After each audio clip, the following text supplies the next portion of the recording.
saya kan nanti dia sebelum kamu harus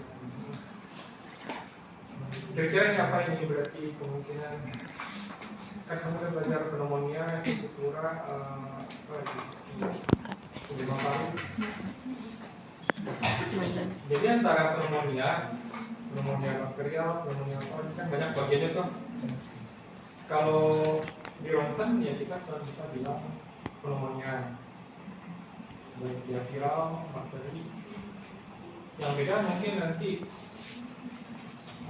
secara radiologinya kita baginya pneumonia lobaris, mengenai satu lobus, pneumonia bronchopneumonia, terus nanti ada kalau tuberkulosis kan itu yang proses persidangan, pneumonia gitu aja bisa dibilang cuma. Kalau ini ada konsolidasi di kedua paru-paru. Ya, itu nah, kalau ini mungkin beda, bisa kamu bedakan karena infiltrat ini kalau pada tuberkulosis infiltratnya pada lapang atas biasanya. Nah, ini infiltrat di lapang atas tengah paru kanan bisa dia pas deh kalau yang tipikal itu maksudnya pasiennya tidak ada imunokompromis. Pada pasien-pasien DR yang banyak, pada pasien-pasien DP itu masih bisa kita bilang di pneumonia. Tapi kalau misalnya pasien yang kompromis, infiltrat kita itu bisa di mana-mana, bisa di bawah, bisa di tengah, bisa di poliklinikal. Ini pada tuberkulosis pada dewasa seperti ini gambarannya berkurang. Ada infiltrat, terutama di bagian lapang atasnya. Nanti mungkin ada aktivitas tapi kalau ada tuberkulosis primer yang menonjol adalah nanti pemisahan KBB. Kalau di populasi ini ada pemisahan pada peta bening, perihal. Kalau untuk infiltrasi nggak terlalu dominan. Jadi makanya pada pasien anak-anak dia fototoraknya ada posisi AP atau PA ditambah dengan posisi lateral. Lateral itu nanti pasiennya biasa berdiri atau tapi sinarnya dari samping, kasetnya di samping kiri dengan samping kanan. Jadi nanti kelihatan nanti yang kita nilai nanti di bagian hilusnya itu ada pemisahan KTB nggak secara AP atau PA kelihatan, tapi secara lateral nanti kayak donut sign. Donat. Jadi ini yang lebih tuberkulosis primer, ini yang post primer ya, istilahnya sekarang kan post primer. Nggak sekunder kan ya, post primer. Ini kita bilang konsolidasi. Jadi ada konsolidasi di genitorak atau di lapang paru, karena prosesnya ini difusi plura.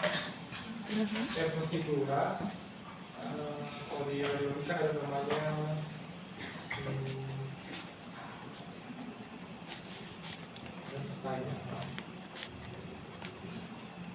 jadi nanti karena proses evolusi plura itu di rongga plura, jadi di ekspertisnya jadinya apa konsolidasi di genitorak, tengah bawah, lalu tengah bawah, genitorak, tengah bawah, jadi nanti kamu bakal bedakan harus sama ini. Ini menurut kamu apa? Yang sebelah kiri itu kan sama konsolidasi ini buat apa sama? Enggak ya, beda lah. Yang ini efusi plura, yang ini trephasis, lobus superior, paru kanan. Wah, kan Nah, kalau kamu curiga pasien yang efusi plura, kamu mintanya fotonya foto kirek. Kirek itu maksudnya tegak berdiri, bukan tegak sih, maksudnya pasiennya bukan tiduran. Kalau tiduran kan supine jadinya. Tapi kalau curiganya efusi plura, kamu mintanya foto kirek. Kirek itu nanti bisa pasiennya sambil duduk, sambil berdiri, duduk di belakang, pokoknya atas bawahnya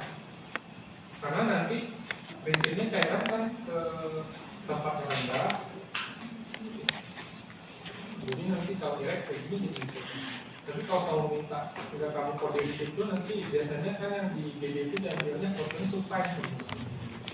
Kalau supine cairan tadi akan ke posterior. Jadi kalau efusinya sedikit, nanti nggak terlalu jelas gitu.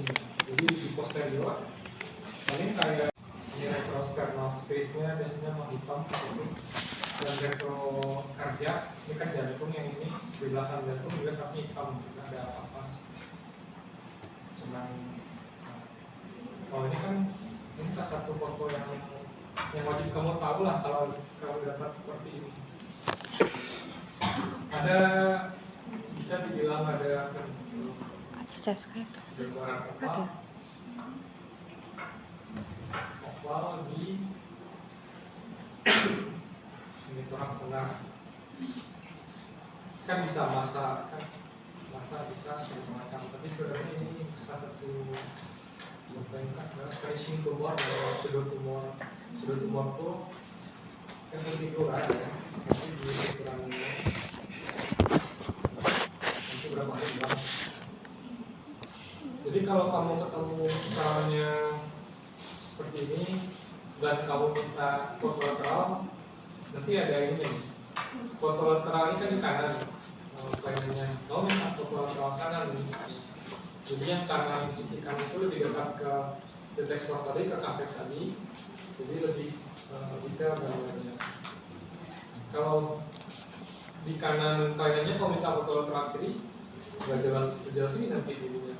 Jadi prinsipnya harus ini di visura minor tadi, nanti namanya sih tumor, finishing tumor sih. Nanti kamu cari ini salah satu kasus yang harus kamu ketahui kalau di IGD. Ini pneumokorak, kamu lihat antara ada garis kan di sini, kelihatan nggak sih? Kelihatan ya. Antara yang bagian medial ini kan kelihatan, ini yang putih-putih ini itu corakan bronkovaskular namanya, jadi corakan yang keluar dari hilus tadi. Corakan yang keluar dari hilus itu kan ada dari pegang, tapi yang kelihatan kan ini. Nanti makin dari hilus tebal, makin ke privat dia makin kecil. Jadi biasanya lebih banyak ke bawah daripada ke atas. Salah satu kamu tanda pneumokorak, dia lusen, hiperlusen, avaskular, tidak ada vaskularnya. Yang hitam ini kan hitam aja, tidak ada corakan seperti ini. Di medialnya ada pleural line, jadi pleural kan ada dua, parental visceral, ada pleural line-nya, dan ini kan parunya kolaps jadi berisi udara. Jadi udara itu sebagai space occupying lesion, jadi dia menempati suatu ruang yang tidak seharusnya. Kan seharusnya di rongga pleural itu nggak ada. Kalau cairan sekitar 10 sampai 15 mili masih ada sebagai pelumasnya antara pleura dengan si paru-paru kan bergerak, itu wajar. Ini dia pneumokorak kiri, jadi kamu harus tahu nanti. Dan yang sebelah kiri ini sama, tapi juga pneumokorak. Tapi kenapa ada ini? Ada istilahnya air level kita namanya. Ada yang tahu? Air fluid level, jadi air, udara, fluid, cairan. Jadi ada level antara udara dan cairan gitu. Ada yang tahu ini apa? Berarti ada pneumokoraknya di atas yang ini, ada efusinya di bawah. Nah, kalau kamu curiga hidro kan istilahnya hidropneumokorak gitu. Kalau kamu curiga hidropneumokorak, ya posisinya kamu bilangan irek mintanya. Irek itu bisa berdiri, bisa duduk tegak. Berarti yang supaya nanti kelihatan nanti udaranya ke atas, cairnya ke bawah, maka terbentuklah cairan level udara dan cairan tadi, namanya airflow level. Ini airflow level ini si udara tadi, ini rongga kurang, di rongga kurang hidropneumokorak namanya. Jadi pneumotorak, hidropneumotorak. Selanjutnya adalah ini kavitas. Tapi beda ya. Tapi kamu lihat ini nggak? Ini level ya. Ini kavitas untuk pada TB. Dia biasanya dindingnya tidak setebal. Ini kan masa kavitas, masa paru. Tapi ada kavitasnya ya, masa kavitas dindingnya tebal regular. Ini pada kavitas pada TB dia lebih tipis. Kalau ini dia tebal, tapi kamu lihat ada levelnya datar, abses paru jadi beda. Abses itu kan selain ada yang cairannya, ada darah juga dalam. Jadi kalau kamu cari abses paru, ya mintanya direct lagi fotonya, jangan tiduran. Nggak kelihatan nanti levelnya, bingung ya, ragu gitu. Jangan masuk. Mungkin secara radiografi konvensional mungkin kalau kasus kayak tadi kan berpengalaman torak itu pneumonia masih bisa, tapi ada yang yang lebih kompleks kayak masa paru ini, baru lanjutnya ke CT jadinya CT torak jadinya. CT torak pada umumnya memakai kontras, CT torak dengan kontras intravena, karena pada dasar prinsipnya kalau untuk masa inflamasi infeksi itu pakai kontras intravena semua, kecuali kalau kamu melihat pneumotorak saja, pneumotoraknya atau gula itu mungkin nggak perlu kontras.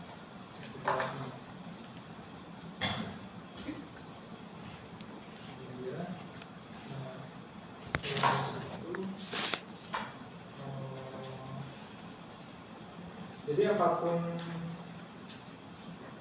sesuatu benda asing yang ada di paru biasanya jadi opak dari udara, cairan atau zat-zat lain itu.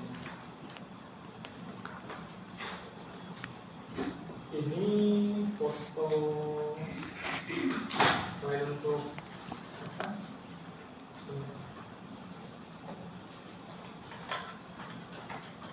Penjelasan. Thank you.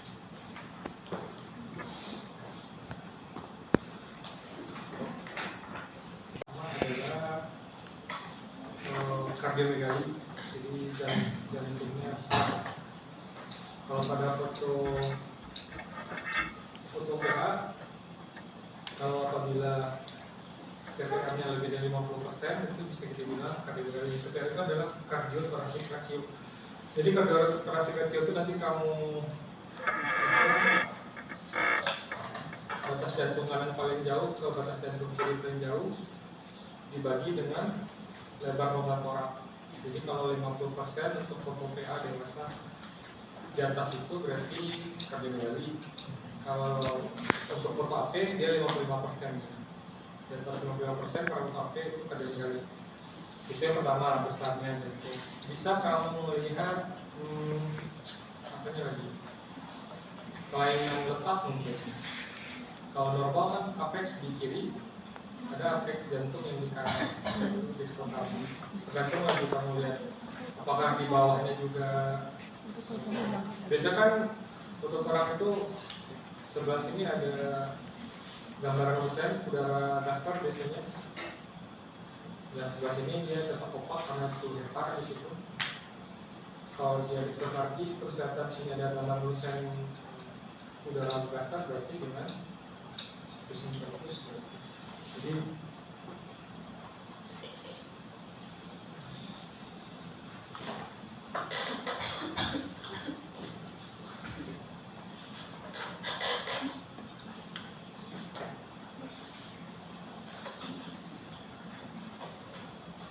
Jadi ini kelihatan infiltrat di lapang tengah bawah paru bilateral, lebih utamanya di bagian medial. Ini biasanya khas buat untuk edema paru. dengan yang KDW juga. Jadi KDW yang 5 paru biasanya kalau istilahnya ada appearance kalau untuk edema paru. Nah kadang kita nggak bisa bedain ini edema paru atau pneumonia, susah soalnya sama-sama otak ya. Tapi dengan setelah berapa lama di follow up lagi pasiennya 2 hari 3 hari bersih jadi mungkin yang ini malah edema paru gitu. Soalnya edema paru juga kayak gini, tapi emang gambaran edema paru itu lebih khasnya sih dia bisa bilateral biasanya bagian medialnya lebih padat sekarang di perifer. Tapi ada juga pasien ICU yang berbaring lama, dia mungkin berbaringnya ke kiri atau ke kanan saja. Jadi geografi dan untuk itu kalau berbaring kiri dia mungkin ke kiri aja tidak bisa kayak gitu. Terus setelah di evaluasi hari kemudian bersih ya. Ini bisa untuk kalau untuk yang kelihatan yang paling besar bisa kamu menilai massa mediastinum dan massa paru. Massa mediastinum, kenapa massa mediastinum? Kamu lihat lagi yang normalnya tadi kan kelihatan ini akus, ini kan seharusnya tidak menonjol. Beda massa paru dengan massa mediastinum nanti ada. Kalau yang ini jelas di tengah ya, tapi kalau sama-sama di pinggir sini, kamu nanti harus tahu obtus tinggal dengan akut tinggal. Jadi biasanya obtus kalau massa mediastinum karena dasarnya obtus itu nanti itu ini obtus jadi berarti dari sini obtus dari menekan ke dalam. Tapi kalau akut itu nanti misalnya di sini runcing di bagian sini itu yang akut tinggal di sini. Obtus itu kumpul. Di massa mediastinum seperti ini, di massa paru buat. Nanti kalau kamu ragu ya paling sedikit torak lagi, torak yang kontrasif. Kita lihat yang lain. Oh ini yang program tadi kan ada torakan, fungsi torakan, bronkiolitis, contoh scan. Sudah berapa kamu dapat? Sudah bisa baca? Nomornya TBC primer, TBC primer, TBC primer, tumor, massa, akses, edema paru, sama nanti tumor gastrointestinal. Yang banyak kan? Nanti untuk mau baca